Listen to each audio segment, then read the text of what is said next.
आपण सर्व पृथ्वीवर राहत आहोत.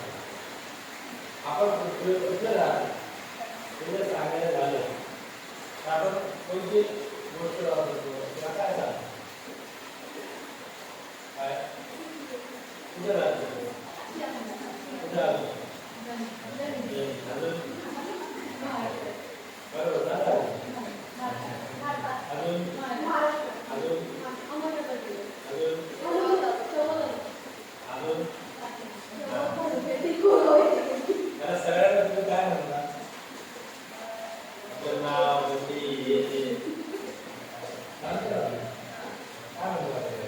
पत्ता.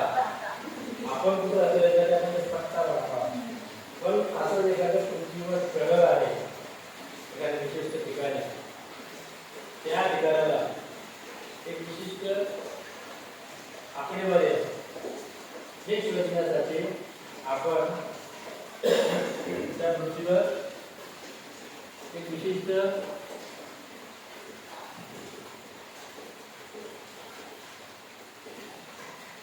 ठिकाण कसं शोधायचं त्यासाठी नेत्या पद्धत वापरतात. आता हे जे आहे हे शून्य. पृथ्वीवर आपण पाहिलं असेल त्याचे आडवे देश आणि हे आडवे देश नुसती एकच नाही, इतर एक आहे. त्याच्यानंतर आणखी छोट्या छोट्या रेषा असतील है ना. इथून पूर्ण झालं बारीक रेषा है ना, खाली बनायचं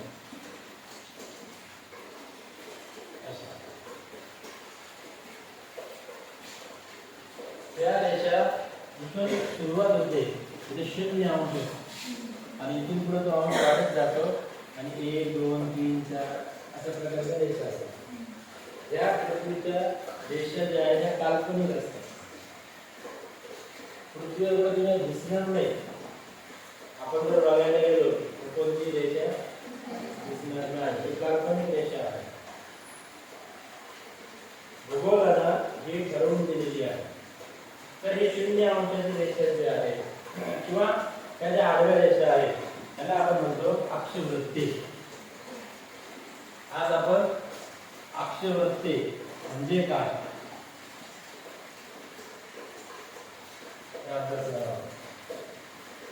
तर या पृथ्वीवरच्या ज्या आडव्या काल्पनिक रेषा आहेत त्यांना अक्षवृत्ती असं म्हणतात. ठीक आहे.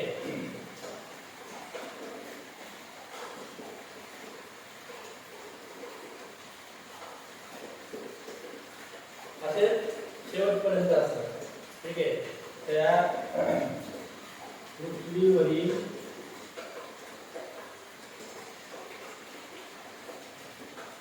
आडव्या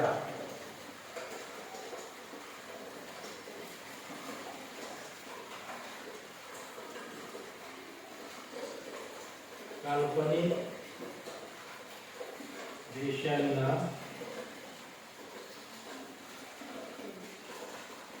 अक्षवृत्ते असे म्हणतात. ठीक आहे. अशा बारीक बारीक बारीक भरपूर रेषा असतात बघा.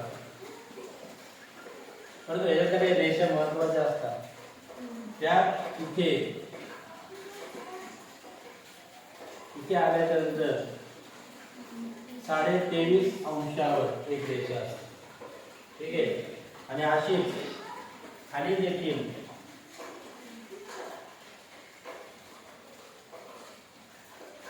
23.5 अंशावर एक रेषा असते. हे उत्तर गोलार्ध इथून वर उत्तर अर्धागोलार्ध आहे, उत्तर गोलार्ध आणि खाली दक्षिण गोलार्ध.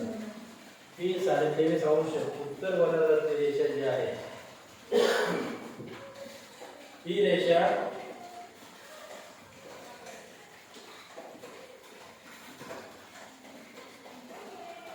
कर्कवृत्त ट्रॉपिक ऑफ कॅन्सर या नावाने ओळखली जाते. कर्कवृत्त आणि ह्याच्यासारखी खाली जी असते 23.5 अंशाची म्हणजे दक्षिणेला आणि ही उत्तरेला उत्तर गोलार्ध. ही जी आहे त्याला मकर वृत्त, ट्रॉपिक ऑफ कॅप्रिकॉर्न. ठीक आहे. अक्षवृत्तामध्ये या दोन अक्षवृत्तांना विशेष महत्त्व आहे. पहिलं बंद आहे हे अक्षवृत्त झालं.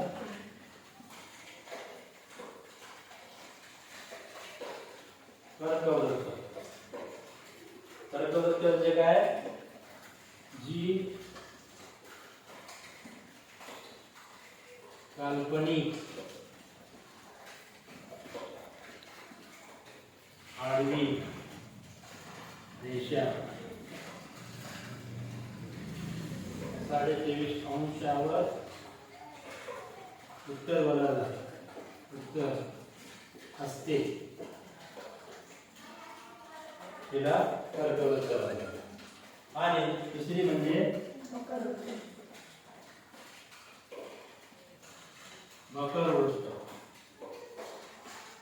जी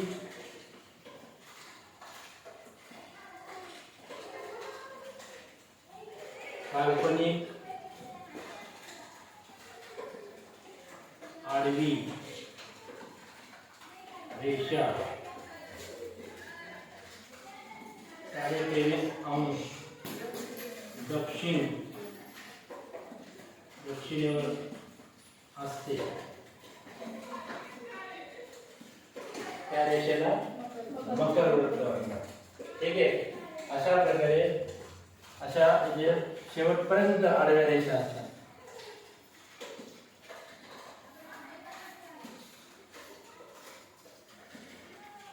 तर या आडव्या रेषांना अक्षवृत्ते म्हणतात. आणि या अक्षवृत्तांमध्ये 3 अक्षवृत्त महत्त्वाचे आहेत. 0 अंशावरील ज्याला आपण काय म्हणतो 0 अंशावरील जे असते तिला म्हणतात विषुववृत्त. आणि 43 अंश उत्तरेला कर्कवृत्त, 43 अंश दक्षिणेला मकर वृत्त. आता आपल्या शेवगावमध्ये आपण जिथं राहतो तिथं जे आहे तिथं पण काल्पनिक रेषा असायला पाहिजे ना. तिथे दिसत नाही, परंतु तो आकडा कोणता आहे, आपण कोणत्या ठिकाणी जातो याच्याकडे जर आपण पाहिलं तर शेवगाव हे 19.35 म्हणजे साधारण कुठं असेल इथे आहे 19.35 या रेषेवर आपण ज्या ठिकाणी राहतो हे गाव शेवगाव. आता तुम्ही म्हणाल की तुला कसं काय माहिती, हे काय आहे सायंटिस्ट आहे का? तर ते आपण जीपीएस सिस्टीम वरून आता सहज माहिती घेऊ. तुम्ही जर जीपीएस कॅमेरा लावला, फोटो काढला, जिथे तुम्ही फोटो काढला पृथ्वीवर त्या ठिकाणचं अक्षवृत्ताचं आणि दुसरं जे वृत्त आहे त्याच्याची माहिती देतो. तर अशा प्रकारे आज आपण अक्षवृत्ते याविषयी माहिती अभ्यासली. धन्यवाद.